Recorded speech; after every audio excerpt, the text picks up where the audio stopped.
If you try running a 2003 Classic on a modern PC right out of the box, you'll hit a wall almost immediately. Frame rates tied directly to physics, ladders throwing you into the abyss, stone blocks launching like artillery. Trying to force the game to display at 60:9 would end up with a camera locked dead center on the Prince's crotch.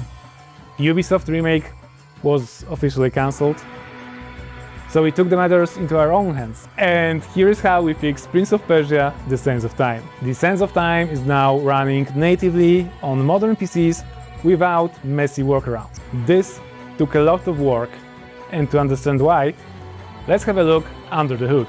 Back in 2003, most games weren't built for variable hardware. The engine assumed a fixed 30 or 60 FPS on a 4x3 CRT monitor or TV. Physics, animation timing, and collision detection were hard-coded directly to the frame rate. So basically, one frame equaled one tick of the physics engine. When you throw that exact same code into a modern machine that will run the game and uncapped frame rates, the physics engine can tick twice or 3 times faster than it was designed for. So you get the collision checks fail, Prince clipping through floor geometry, and ultimately the game completely breaks. Now, the obvious answer would be easy, right? Just cap the frame rate with an external tool. But here's the problem. External limiters don't actually talk directly to the game's engine. They use brute force pooling loops that can burn through even 100% of a PC core, just trying to guess when a frame starts and when it ends. And obviously, just telling casual gamers or retro gaming fans to download third-party software and tweak config files is a terrible user experience.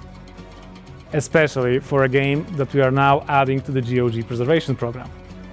So we needed a clean native fix.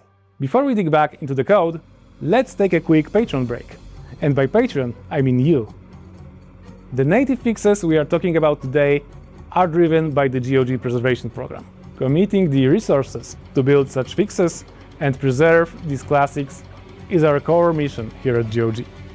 But it is always amazing to have a dedicated community chipping in to help us go that extra mile.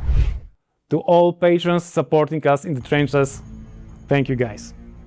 Also, patrons, remember, new voting is live, so pick your next gaming era from which we will preserve the next title. And don't forget to hit that subscribe button and tap the bell so you don't miss our future technical breakdowns.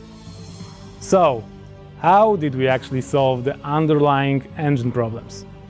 Well, we built a custom set of DirectX wrappers that sit inside the game folder. When the engine boots up, it loads our library, thinking it is a standard DirectX. Now, because we are inside the pipeline, we can intercept the engine's exact frame boundary calls, commands like begin scene and present. So we now know the precise frame timing straight from the game's heart, without high CPU polling or fragile assembly patches. That allowed us to cap physics ticks cleanly at native 60 FPS without vsync. Next was the field of view. The original game was locked to a 4:3 aspect ratio, so when you forced it into a modern 60:9 or 21:9 Ultrawide monitor, the engine kept the horizontal width fixed and cropped the top and bottom of the screen. And so you ended up staring at the Prince's crotch, losing all the vertical sightlines essential for platforming. Our wrapper intercepts the FOV calculation dynamically, scaling both axes correctly so spatial reasoning works seamlessly on any modern display. We have also added a little tool to help us fine-tune the FOV for your exact setup without restarting the game. When Jordan Mechner and Ubisoft Montreal created the famous 7 seconds rewind mechanics back in 2003, they built the entire game engine around it. It is a masterpiece game design, and it deserves to be played as intended.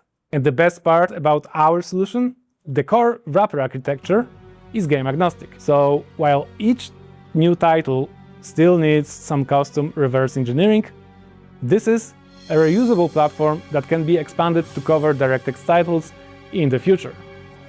Sands of Time is just the beginning. And there you have it. A glimpse into how we fixed Prince of Persia Sands of Time for the GOG Preservation Program. Thanks for watching. Click one of the two video screens to dive deeper into gaming history, hit subscribe, and we will see you in the next fix.